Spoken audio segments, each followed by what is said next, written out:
സുഹൃത്തുക്കളെ, 12 മുതൽ 29 വയസ്സുവരെ യേശു ഇന്ത്യയിലെ കാശ്മീർ, ലഡാക്ക്, ടിബറ്റ് എന്നീ പ്രദേശങ്ങളിലുള്ള ബുദ്ധവിഹാരങ്ങളിൽ താമസിച്ച് ദാർശനികമായ അന്വേഷണം നടത്തിയതിനു ശേഷമാണ് പാലസ്തീനിൽ തൻ്റെ പ്രവർത്തനം ആരംഭിച്ചത് എന്ന് ചില ഗവേഷകർ കണ്ടെത്തിയ വിവരങ്ങൾ ഹ്രസ്വമായി അവതരിപ്പിക്കുവാനാണ് കഴിഞ്ഞ എപ്പിസോഡിൽ ശ്രമിച്ചത്. ഈ കണ്ടെത്തലുകളെ പൂർണ്ണമായിട്ടും തെളിയിക്കുവാനുള്ള ശാസ്ത്രീയ തെളിവുകൾ കുറവാണെങ്കിലും അവ വിശ്വസിക്കുവാനുള്ള സാഹചര്യ തെളിവുകൾ ആണ് കഴിഞ്ഞ ദിവസം അവതരിപ്പിച്ചത്. അതോടൊപ്പം ഈ കാലയളവിൽ യേശു എവിടെയായിരുന്നു, എന്ത് ചെയ്യുകയായിരുന്നു എന്ന വിവരങ്ങൾ ബൈബിളിലെ രചയിതാക്കൾ പൂർണ്ണമായും തമസ്കരിച്ചതിലെ സംശയം ഈ സാധ്യതയെ പിന്താങ്ങുന്നുണ്ട്. ആ കാര്യങ്ങളാണ് കഴിഞ്ഞ എപ്പിസോഡിൽ അവതരിപ്പിച്ചത്. തുടർന്ന് ഇതിനേക്കാൾ പ്രധാനമായിട്ട് യേശുവിൻ്റെയും ബുദ്ധൻ്റെയും ജീവിത രീതി, സമീപനങ്ങൾ, ഉപദേശങ്ങൾ അവതരിപ്പിക്കുവാൻ അവർ എടുത്ത ഉപമകൾ ഒക്കെ തമ്മിൽ വളരെ ശക്തമായ സാമ്യം ഉണ്ട് എന്നതാണ് മറ്റൊരു വസ്തുത. അതിനെക്കുറിച്ച് ചില കാര്യങ്ങൾ അവതരിപ്പിക്കുവാനാണ് ഇവിടെ ശ്രമിക്കുന്നത്. കഴിഞ്ഞ അവതരണത്തിൽ പരാമർശിക്കുകയുണ്ടായി, ബുദ്ധന്മാർക്ക് സമാനമായ ജീവിത രീതിയും ദർശനവും കൈക്കൊണ്ട ഒരു വിഭാഗം, എസേനികൾ എന്ന പേരിൽ അറിയപ്പെടുന്ന ഒരു വിഭാഗം പാലസ്തീനിൽ ഉണ്ടായിരുന്നുവെന്ന്. അവരെ കമ്രാൻ വിഭാഗം എന്നും അറിയപ്പെടുന്നുണ്ട്. ഇവർ തമ്മിലും യേശുക്രിസ്തുവും ശിഷ്യന്മാരും ഒക്കെ തമ്മിലും കാര്യമായ സാമ്യം ഉണ്ടായിരുന്നു എന്നതാണ് ഒരു വസ്തുത. എസേനികളുടെയും ബുദ്ധന്മാരുടെയും ഭക്ഷണം, വസ്ത്രം, താമസം ഇതിൽ ശക്തമായ സാമ്യം ഉണ്ടായിരുന്നു. ലളിതമായ ഭക്ഷണവും വസ്ത്രവുമായിരുന്നു രണ്ടു കൂട്ടരും ഉപയോഗിച്ചിരുന്നത്. എസേനികളുടെ നേതാവായിരുന്ന സ്നാപക യോഹന്നാൻ്റെ വസ്ത്രത്തെ സംബന്ധിച്ചും ഭക്ഷണത്തെ സംബന്ധിച്ചും ബൈബിൾ വ്യക്തമാക്കുന്നുണ്ട്. അതുപോലെ തന്നെ ബുദ്ധന്മാർ താമസിച്ചിരുന്നത് മലകളിലും പാറക്കെട്ടുകളിലും നിർമ്മിച്ച ഗ്രഹങ്ങളിൽ ആയിരുന്നു. ഇതിനു സമാനമായി എസേനികൾ താമസിച്ചിരുന്നത് ചാവുകടലിന് സമീപം ഉണ്ടായിരുന്ന ഗുഹകളിലായിരുന്നു എസേനികൾ താമസിച്ചിരുന്നത്. മറ്റൊന്ന്, എസേനികളും ബുദ്ധന്മാരും യേശുക്രിസ്തു ശിഷ്യന്മാരും ഒക്കെ മൃഗബലിയോട് അങ്ങേയറ്റം എതിർപ്പ് പ്രകടിപ്പിച്ചവരായിരുന്നു. മറ്റൊന്ന്, ജലസ്നാനമാണ് ഈ വിഭാഗങ്ങളെ തമ്മിൽ ബന്ധിപ്പിക്കുന്നത്. ബുദ്ധന്മാർ സന്യാസിയാകുമ്പോൾ ജലസ്നാനം നടത്തിയാണ് സന്യാസത്വം സ്വീകരിച്ചിരുന്നത്. സ്വാഭാവികമായിട്ടും ഇതിന് സമാനമായിട്ടാണ് യോഹന്നാൻ സ്നാപകൻ യോർദാൻ നദിയുടെ തീരത്ത് വെള്ളത്തിൽ സ്നാനം കഴിപ്പിച്ച് ശിഷ്യന്മാരെ ചേർത്തുകൊണ്ടിരുന്നത്. ഈ കാര്യങ്ങൾ ബൈബിളിൽ പറയുന്നുണ്ട്. മതത്തോടും ആചാരങ്ങളോടും ഉള്ള എതിർപ്പ് ആയിരുന്നു മറ്റൊരു സാമ്യം. ബുദ്ധന്മാരും എസേനികളും മതത്തോടും ആചാരങ്ങളോടും, യേശുക്രിസ്തുവും ശിഷ്യന്മാരും തുടർന്ന് ഈ മൂന്ന് കൂട്ടരും മതത്തോടും ആചാരങ്ങളോടും ഒക്കെ കടുത്ത എതിർപ്പ് ആയിരുന്നു. അതോടൊപ്പം തന്നെ നിലവിലിരുന്ന സാമൂഹിക വ്യവസ്ഥയോട്, ജാതി വ്യവസ്ഥയോട് മതമേധാവിത്വത്തിനോട് ഒക്കെ കടുത്ത എതിർപ്പുള്ള റിബലുകളായിട്ടാണ് ബുദ്ധന്മാരെയും എസ്സേനികളെയും യേശുവിനെയും ശിഷ്യന്മാരെയും എല്ലാം അറിയപ്പെട്ടിരുന്നത്. ബുദ്ധന്മാരുടെ വിശ്വാസത്തിൻ്റെ ഊന്നൽ ആത്മീയ ജീവിതത്തിന് 8 തലങ്ങൾ ഉണ്ട് എന്നതായിരുന്നു അവരുടെ വിശ്വാസത്തിൻ്റെ ഊന്നൽ. അഷ്ടതലങ്ങൾ. ഇതിന് സമാനമായി എസ്സേനികളും ആത്മീയ ജീവിതത്തിന് 8 തലങ്ങൾ ഉണ്ട് എന്നാണ് വിശ്വസിച്ചു പോകുന്നത്. ഇത് ഒക്കെ ഈ 3 വിഭാഗങ്ങൾ തമ്മിൽ, ബുദ്ധന്മാരും എസ്സേനികളും യേശുക്രിസ്തുവും ശിഷ്യന്മാരും തമ്മിലൊക്കെയുള്ള സാമ്യം വ്യക്തമാക്കുന്ന ചില കാര്യങ്ങൾ മാത്രമാണ്. യേശുക്രിസ്തു മടങ്ങിയെത്തിയപ്പോൾ 30-ാം വയസ്സിലാണ് പ്രത്യക്ഷപ്പെടുന്നത്. ബൈബിളിലെ രചനയനുസരിച്ച് 12 മുതൽ 30 വയസ്സ് വരെ എവിടെയായിരുന്നു എന്ന് പൂർണ്ണമായിട്ടും അറിയാൻ വയ്യ എന്ന് പറയുന്ന വ്യാഖ്യാനം പ്രകാരം 30-ാം വയസ്സിലാണ് യേശുക്രിസ്തു അവിടെ പ്രവർത്തനം ആരംഭിക്കുന്നത്. അന്ന് പ്രവർത്തനം ആരംഭിച്ചപ്പോൾ അദ്ദേഹം തുടങ്ങുന്നത് യോഹന്നാൻ സ്നാപകനിൽ നിന്നും സ്നാനം ഏറ്റുകൊണ്ടാണ്. അത് വളരെ ശ്രദ്ധേയമായിട്ടുള്ളൊരു കാര്യമാണ്. അതിൻ്റെ ന്യായം എന്താണ്, അതിൻ്റെ ബാക്ക്ഗ്രൗണ്ട് എന്താണ് എന്നൊന്നും ബൈബിളിൽ പറയുന്നില്ല. പക്ഷേ നാം ഇതെല്ലാം കൂടെ കാണുമ്പോൾ തീർച്ചയായിട്ടും ഈ ബുദ്ധ ചിന്തയുടെ സ്വാധീനത്താൽ അതിന് സമാനമായ അവിടെ ഉണ്ടായിരുന്ന എസ്സേനികളുടെ ഗ്രൂപ്പിൽ ചേർന്ന് പരസ്യമായിട്ട് ചേരുന്നു എന്നുള്ള പ്രഖ്യാപനമായിരുന്നു സ്നാനമേൽക്കൽ. അതിനെ തുടർന്ന് എസ്സേനികളിലെ മറ്റൊരു ഉപവിഭാഗമായ നസറേനികൾ എന്ന ഗ്രൂപ്പിൽ ചേർന്ന് പ്രവർത്തിച്ചുകൊണ്ടിരുന്ന ആളായിട്ടാണ് ബൈബിളിൽ രേഖപ്പെടുത്തിയിരിക്കുന്നത്. എന്നാൽ ഈ സാമ്യങ്ങളൊക്കെ പറയുമ്പോൾ ചെറിയൊരു വ്യത്യാസം ഈ ബുദ്ധനും യേശുവിൻ്റെയും ദർശനങ്ങൾ തമ്മിൽ വ്യത്യാസമുണ്ടായിരുന്നു. അതെന്താണെന്ന് ചോദിച്ചാൽ, ബുദ്ധൻ ഊന്നൽ നൽകിയത് മനുഷ്യൻ്റെ വ്യഥയെ സംബന്ധിച്ചായിരുന്നു. യേശുക്രിസ്തുവിൻ്റെ ഊന്നൽ അത് തന്നെയായിരുന്നു. അധ്വാനിക്കുന്നവരും ഭാരം ചുമക്കുന്നവരും ആയുള്ളവരെ നിങ്ങൾ എങ്കിലേക്ക് വരിക എന്ന് പറഞ്ഞുകൊണ്ടാണ് യേശു തൻ്റെ പ്രബോധനം ആരംഭിക്കുന്നത്. ബുദ്ധൻ മനുഷ്യൻ്റെ വ്യഥയ്ക്ക് പ്രാധാന്യം കൊടുക്കുമ്പോൾ ദൈവം, മരണശേഷമുള്ള ജീവിതം, ഈ 2 കാര്യങ്ങളെ പൂർണ്ണമായിട്ടും അവഗണിച്ചു. അത് ബുദ്ധനൊരു വിഷയമായിരുന്നില്ല. എന്നാൽ യേശുക്രിസ്തു മനുഷ്യൻ്റെ വ്യഥയ്ക്ക് ഊന്നൽ കൊടുക്കുന്നതോടൊപ്പം തന്നെ ദൈവത്തെയും മരണാനന്തര ജീവിതത്തെ സംബന്ധിച്ച് ഉള്ള കാഴ്ചപ്പാടുകൾ കൂടെ, ഇത് 3 കൂടെ ബന്ധിപ്പിച്ചു. ഇത് മാത്രമാണ് ബുദ്ധനും യേശുവും തമ്മിലുള്ള ദർശനപരമായ വ്യത്യാസമുള്ളത്. എന്നാൽ ഉപദേശങ്ങളിലും ജീവിത രീതിയിലും കാഴ്ചപ്പാടുകളിലും ധാരാളം സാമ്യം കാണുവാനായിട്ട് കഴിയും. ഒന്ന്, യേശുവിൻ്റെ ഗിരിപ്രഭാഷണമാണ് യേശുവിൻ്റെ ഉപദേശങ്ങളിലെ മർമ്മമായിട്ട് എപ്പോഴും ചൂണ്ടിക്കാണിക്കുന്നത്. ഈ ഗിരിപ്രഭാഷണത്തിന് സമാനമായി ബുദ്ധൻ പ്രഭാഷണം നടത്തുന്നത് രേഖപ്പെടുത്തിയിട്ടുണ്ട്. അത് വായിച്ചാൽ അതിൻ്റെ ഉള്ളടക്കവും അതിൻ്റെ ഭാഷയും ശൈലിയും എല്ലാം പൂർണ്ണമായിട്ടും സാമ്യം ഉള്ളതാണെന്ന് കാണാൻ സാധിക്കും. അപ്പോൾ ബുദ്ധൻ നടത്തിയ ഗിരിപ്രഭാഷണത്തിൻ്റെ അതേ ഭാഷയിൽ, അതേ ഉള്ളടക്കം, അതേ രീതിയിലുള്ള അവതരണം ഒക്കെ തന്നെയാണ് യേശുവിൻ്റെ ഗിരിപ്രഭാഷണത്തിലും കാണുവാൻ കഴിയുന്നത്. അതിലൊക്കെ പ്രധാനമായിട്ട് യേശുക്രിസ്തുവിൻ്റെ ഉപദേശങ്ങളിലും ബുദ്ധൻ്റെ ഉപദേശങ്ങളിലും വളരെ അടുത്ത ധാരാളം സാമ്യം ദർശിക്കുവാൻ കഴിയും.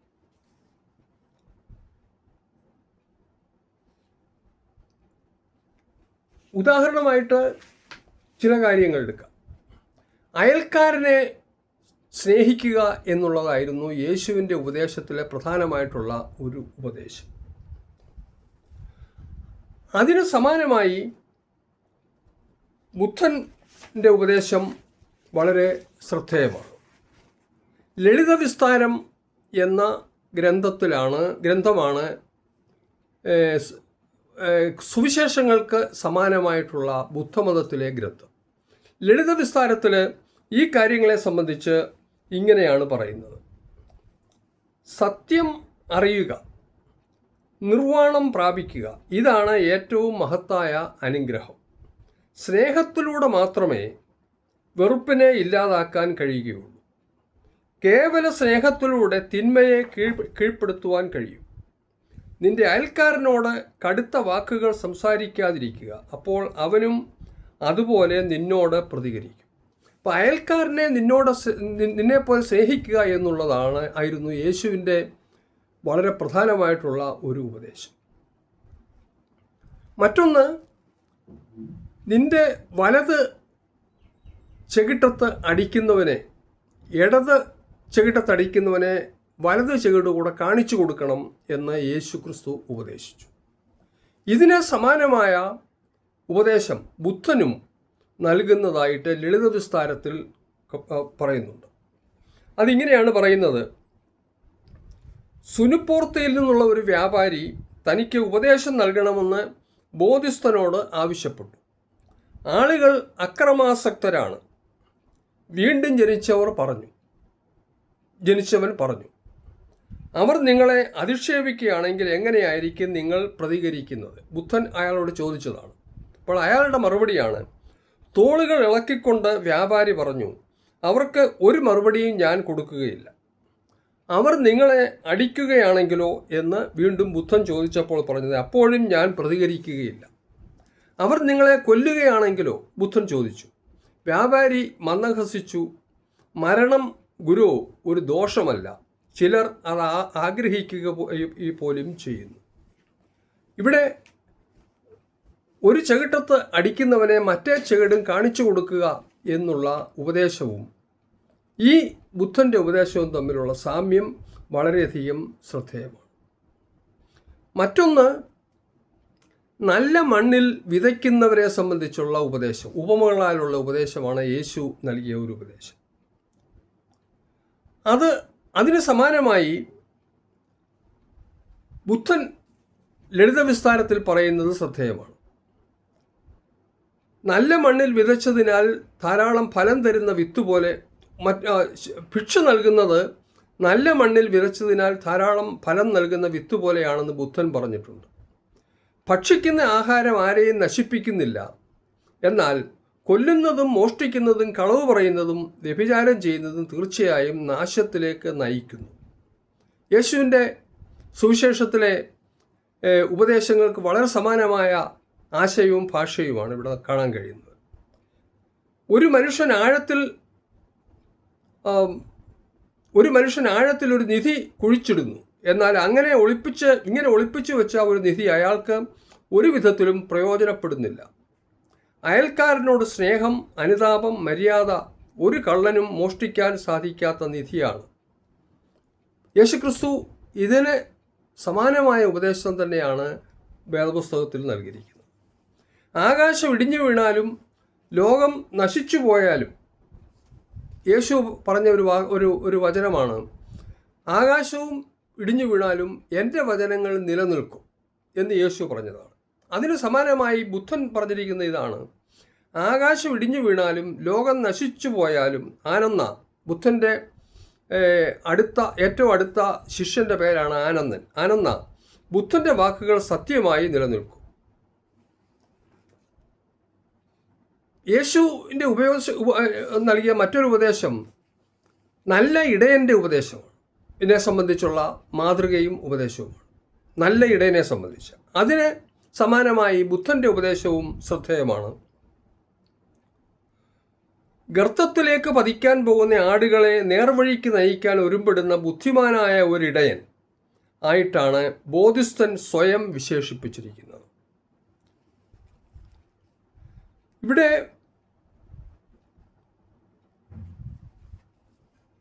മറ്റ് ശ്രദ്ധേയമായ ഒരു കാര്യം, യേശുക്രിസ്തു തൻ്റെ പരസ്യ ശുശ്രൂഷ തുടങ്ങുന്നതിന് മുൻപായിട്ട് 40 ദിവസം ഉപവസിച്ച് പ്രാർത്ഥനയ്ക്ക് ശേഷം രംഗത്ത് വന്നപ്പോൾ ഒരു സാത്താൻ വന്ന് പരീക്ഷിക്കുന്നതിനെ സംബന്ധിച്ച് പറയുന്നു. സാത്താൻ്റെ പരീക്ഷണം, അതിന് സമാനമായി ബുദ്ധനെയും പ്രലോഭിപ്പിക്കുന്നതായിട്ട് ഇവിടെ പറയുന്നുണ്ട്. ബുദ്ധൻ്റെ ജീവിതത്തിൽ ബുദ്ധനെ സംബന്ധിച്ചുള്ള രചനകളിൽ പറയുന്നുണ്ട്. അതിങ്ങനെയാണ്: യോഹന്നാൻ സ്നാനം കഴിക്കപ്പെട്ടതിന് ശേഷം യേശു മരുഭൂമിയിലേക്ക് പോവുകയും അവിടെ സാത്താനാൽ പ്രലോഭിപ്പിക്കപ്പെടുകയും ചെയ്തു. ഇതിന് സമാനമായി 500 വർഷങ്ങൾക്ക് മുമ്പ് ബുദ്ധൻ്റെ ജീവിതത്തിലും ഒരു കാര്യം നടന്നതായിട്ട് രേഖപ്പെടുത്തിയിട്ടുണ്ട്. ഇന്ദ്രിയ സുഖങ്ങളുടെ ദേവനായ മാരാൻ്റെ പ്രലോഭനങ്ങളിൽ, ഇവിടെ സാത്താൻ്റെ പ്രലോഭനങ്ങൾക്ക് യേശു വിധേയനായതുപോലെ ഇന്ദ്രിയ സുഖങ്ങളുടെ ദേവനായ മാരാൻ എന്നാണ് വിശേഷിപ്പിച്ചിരിക്കുന്നത്. മാരാൻ്റെ പ്രലോഭനങ്ങളിൽ ബുദ്ധനും വിധേയനാകുകയാണെന്ന് ലളിതവിസ്താരം പ്രസ്താവിക്കുന്നു. ഉപവാസത്തിൻ്റെയും ധ്യാനത്തിൻ്റെയും മധ്യത്തിൽ മാരാൻ സിദ്ധാർത്ഥന് രുചികരങ്ങളായ ഭക്ഷണങ്ങൾ വാഗ്ദാനം ചെയ്യുകയും ലോകത്തിൻ്റെ സമ്പൽ സമൃദ്ധിയും ഉന്മാദങ്ങളും കാട്ടിക്കൊടുക്കുകയും ചെയ്തു. യേശുവിനോടും സാത്താൻ ഇതുതന്നെയാണ്. കല്ലപ്പമായി ആക്കി ഭക്ഷിക്കാൻ പറയുന്നു. ഈ ലോകത്തെ എൻ്റെ സമ്പത്ത് കാണിച്ചുകൊണ്ട് ഇത് മുഴുവൻ നിനക്ക് തരാമെന്ന് പറയുന്നു. എന്നാൽ ധ്യാനശീലൻ്റെ ഏകാഗ്രത തെല്ലും കുറഞ്ഞില്ല. സമാനമായ പരീക്ഷയ്ക്കാണ് മരുഭൂമിയിൽ വെച്ച് യേശുവും വിധേയം ആയതായി നാം കാണുന്നു. മറ്റൊന്ന്, അന്ധൻ വഴി കാണിക്കുവാൻ പാടില്ല എന്ന് യേശുക്രിസ്തുവിൻ്റെ ഒരു ഉപദേശമാണ്. ഇവിടെ ബുദ്ധനും അതിന് സമാനമായ ഉപദേശം നൽകുന്നുണ്ട്. അതിങ്ങനെയാണ് രേഖപ്പെടുത്തിയിരിക്കുന്നത്: അന്ധൻ നയിക്കുമ്പോൾ രണ്ടുപേരും കുഴിയിൽ വീഴുന്നതിനെക്കുറിച്ച് യേശു പറഞ്ഞിട്ടുണ്ട്. സമാനമായ ഒരു ഉപദേശം ബുദ്ധനും പറഞ്ഞിട്ടുണ്ട്. അതിങ്ങനെയാണ്: അന്ധർ ഒന്നിച്ച് പിന്നിൽ ഒന്നായി നിൽക്കുമ്പോൾ മുന്നിൽ നിൽക്കുന്നയാൾ ഒന്നും കാണുന്നില്ല, മധ്യത്തിൽ നിൽക്കുന്നവൻ ഒന്നും കാണുന്നില്ല, പിന്നിൽ നിൽക്കുന്നവനും ഒന്നും കാണുന്നില്ല.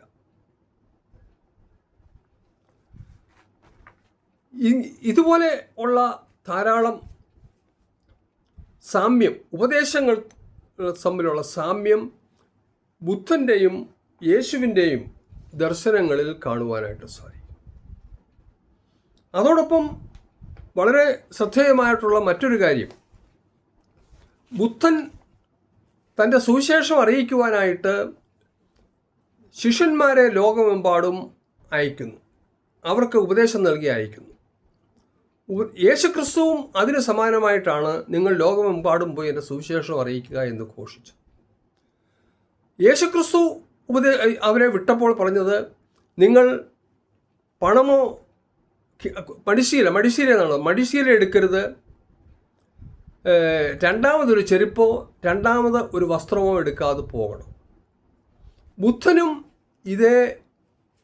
ഇതേ ഉപദേശം തന്നെയാണ് തൻ്റെ ശിഷ്യന്മാർക്ക് നൽകി അയക്കുന്നത്.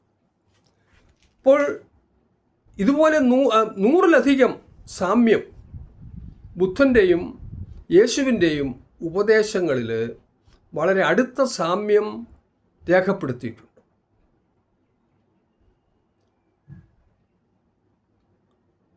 അതോടൊപ്പം തന്നെ ശ്രദ്ധേയമായ മറ്റൊരു കാര്യം, ബുദ്ധൻ്റെ ഉപദേശിക്കുവാൻ ബുദ്ധൻ ധാരാളം ഉപമകൾ ഉപയോഗിച്ചിട്ടുണ്ട്. ഉപമകളിൽ കൂടെയാണ് യേശുക്രിസ്തു തൻ്റെ ഉപദേശങ്ങൾ നടത്തിയതെന്ന് ബൈബിളിൽ ആവർത്തിച്ച് പറയുന്നുണ്ട്. ജനങ്ങൾക്ക് കാര്യങ്ങൾ മനസ്സിലാക്കുവാൻ ഉപമകൾ ഉപയോഗിക്കുക. ബുദ്ധൻ ഉപയോഗിച്ച ഉപമകൾക്ക് സമാനമായ ഉപമകളാണ് യേശുക്രിസ്തുവും ഉപയോഗിച്ചിട്ടുള്ളത്. അതുപോലെ തന്നെ യേശുക്രിസ്തു പല അതിശയങ്ങൾ ചെയ്തതായിട്ട് രേഖപ്പെടുത്തിയിട്ടുണ്ട്. ബുദ്ധൻ്റെ ജീവിതത്തിലും അതിന് സമാനമായ പല അതിശയങ്ങൾ നടത്തിയതായിട്ട് രേഖപ്പെടുത്തിയിട്ടുണ്ട്. അപ്പോൾ ഈ അതിശയങ്ങളിലെയും ഉപമകളിലെയും സമാനതകളെക്കുറിച്ച് അടുത്ത ഒരു എപ്പിസോഡിൽ അവതരണം നടത്താം എന്ന് പ്രതീക്ഷിച്ചുകൊണ്ട് ഈ എപ്പിസോഡ് ഇവിടെ അവസാനിപ്പിക്കുന്നു. നിങ്ങൾക്കെല്ലാവർക്കും എൻ്റെ നമസ്കാരം.